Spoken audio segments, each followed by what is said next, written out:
What's going on, guys, and welcome to the channel. And I'm excited to share with you everything that I know about intonation. What's going on, guys? And today we're going to talk about intonation. So your intonation is kind of like your pitch, when you go up and when you go down when you're speaking. So I'm going to share with you a little trick to help you improve your intonation. Won't take too long today. This will be a little bit shorter of a lecture than we normally do. But hopefully you get a lot out of it and you learn something new about how to go up and down and change your intonation when you speak. So thank you for coming. This is part of our homeschool program, tstprep.com. We are currently letting our, letting out our information, I guess, our secrets or whatever, while this coronavirus pandemic is taking over and continues to have an impact on our lives in some way.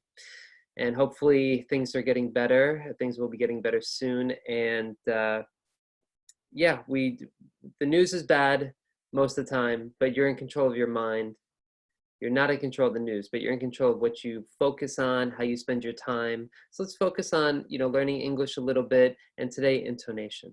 So thank you for coming, and let's get started. So today is, let's see here, it's April 23rd, and we are talking about intonation. Boom, there we go. And one little trick to improve your intonation. So just really quickly about me, my name is Josh. I have 10 years teaching ESL and 5 years teaching TOEFL experience. In my free time, I like to write articles and make videos about TOEFL and English language learning in general. So cool. Yeah, that's me.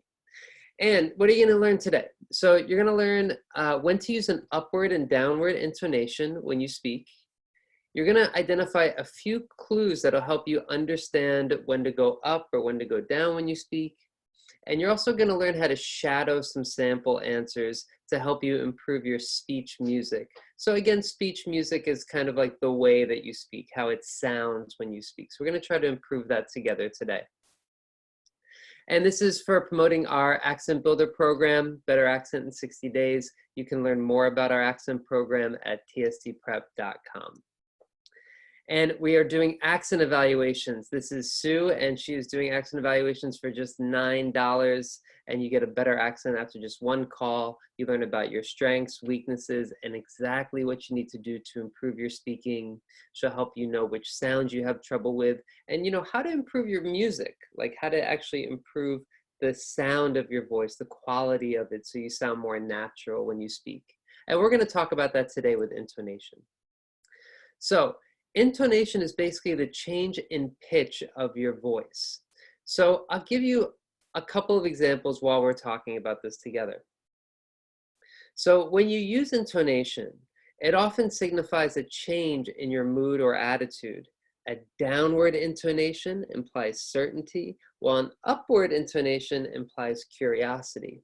So usually when we go up, it's usually at the end of a sentence, and we do it because we want you to listen, or because we have a question, or because we're not sure what you want to know, or whatever it is. We go up at the end, okay? Okay. So when you go with a upward intonation, there's a lot of different reasons why, well, not a lot, but there's some different reasons why we do an upward intonation. And a lot of times it's because either we have a question that we're not sure about, or we want to, how can I say it? Like, I do it when I teach pretty often because I want to make sure that you're listening. So when I give an upward intonation, it kind of invites you to participate. I say, what do you think? Do you think this is a good thing or a bad thing? Okay, so let's talk about it. So here we go. Now let's see here. And when I do this up, it's like I want you guys to listen more. Down is more like, this is what I think. This is definitely true. It's not a conversation. It's not me inviting you to participate. I want you to just listen because I'm pretty confident if I go down. So let's look at some examples. Do you like living in Japan? Do you like living in Japan? Question. My name's Josh. My name's Josh. Downward. My name's Josh? No. My name's Josh. And also, if you hear me go, my name's Josh, you're probably listening to hear, what am I going to say next? Because with an upward intonation, it's more like inviting you to listen. So and when I say my name's Josh, you kind of know, okay, now it's my turn to speak.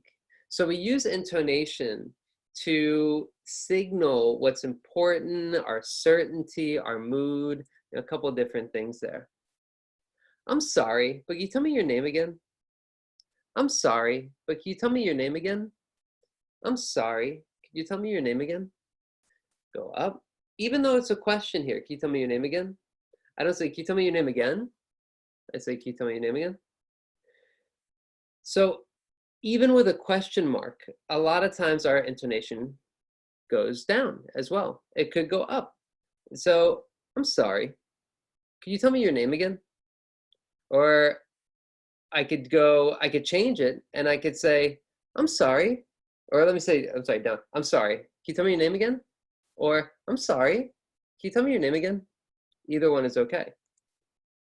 So a lot of times with downward intonation, this is where we use downward intonation with commands. Sit down, stand up, go out, get me a coffee, let's go. So these are commands that a lot of times will go downward.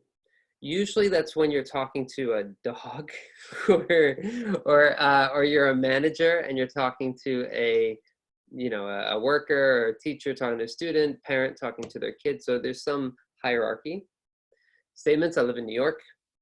I live in New York and I like to do this and this. I don't say it like that. I live in New York. I live in Japan. I have a dog. Or WH questions. Where are you from? Where do you live? What do you think? Down. When I ask do question, do you like it here? That usually goes up, but I'll get to that in a minute. Yeah, yes or no questions are upward intonation. Have you been to Europe? I want you to participate, right? So upward intonation, you can hear it. It's kind of like you're inviting me to speak. I should be participating more. Or short statements, I'm free. Let's do it. Okay, sounds good. These like little short things, right? And commas, I like apples, bananas, and oranges. I like apples, bananas, and oranges. I've been to Korea, Japan, and China. For breakfast, I ate bacon, eggs, and toast. Okay, so up, up, down. Whatever it is, if it's 5 things, up, up, up, up, down. So it goes up until the last one, and then you go down with the commas. So in our Score Builder program, how we work with students, I'm going to show you how we work with students. So I'm sorry, not Score Builder, I'm sorry, Accent Builder program. This is how we work with students. We give them a short question. And so I want you to do this at home to help you with your intonation. You get a question, pretty simple. Like for example, if you could meet one person, who would it be? And you listen to an example response. Usually, yeah, you want to listen to an example response. And then what we do is that we underline where the intonation is. So for example, here is Levy is one person, it would be my great-grandfather Levy, right?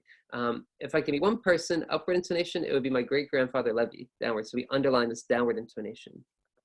These words that are bold are words that come together, like if I could. I don't say if I could, say if I could. Or usually we don't stress every word, we stress the most important. So this word one is most important. If I can meet one person, so that's the most important one. So we do this kind of exercise where you listen to a response and then you try to identify the stress, the intonation, the reduced sounds, all of that stuff. And this hyphen here is where you pause. If I can meet one person, it would be my great-grandfather Levy. So that's where we pause in the middle of a sentence. So with the intonation, we go down at the end of a sentence usually, but sometimes we go up when we want you to listen more, okay? So that's thought group, stress, reduced sounds, and intonation, and that's shadowing. So I really strongly encourage you to find some examples on Youglish, examples on Google, YouTube videos of people speaking and trying to copy their voice and try to copy the same way. The words that they bring together, the words that are stressed, when it goes up, when it goes down. So if I say the sentence, if I can meet one person, it would be my great-grandfather, my great-great-grandfather Levy. He was the father to my great-grandmother, and she spoke so highly of him. So you should try to go up when I go up, go down when I go down, stress the words that I stress, and try to bring those words together. That's going to really help you kind of get used to the music, how you should sound musically when you're speaking English, especially American English. Those are thought group, stress, reduced sounds, and intonation. And this was about intonation here. Give you another example. To me, see how I go up, and that's why me is underlined? To me, the best place to visit, to me, the best place to travel is Italy. To me, the best place to travel is Italy. To me, the best place to travel is Italy. So you repeat the same thing, the same sentence, and you try to say it the same music. If you do this consistently over time, it's really going to help the quality of your voice. It's not really like you do it and then you're going to sound just like me tomorrow. It's not really like that.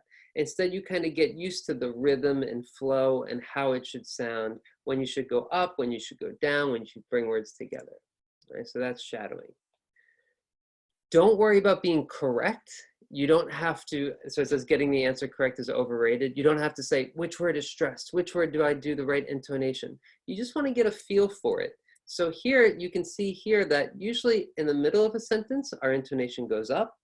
At the end of a sentence, our intonation goes down. I'll say that again.